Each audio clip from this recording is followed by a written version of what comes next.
Hello friend and welcome back. Today we are going to make together hummus salad. I hope you like it.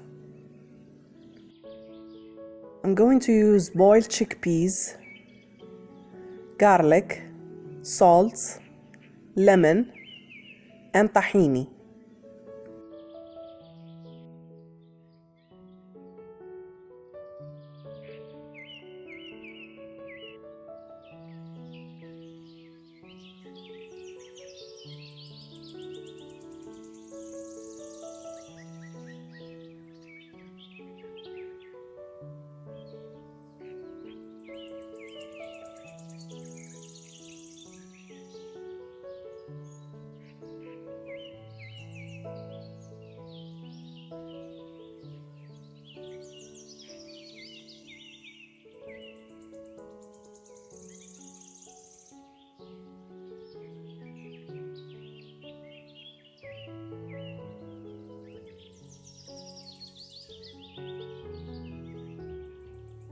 I will blend them and I will start gradually using some water until we got the mixture that we want.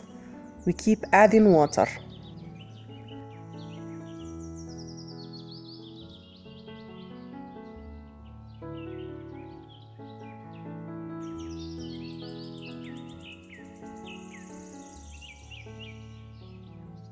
Our hummus salad is ready. I really advise you to try it. It's so delicious. Please, if you visit my channel for the first time, don't forget to subscribe and share the video with your friends. Bye, see you soon.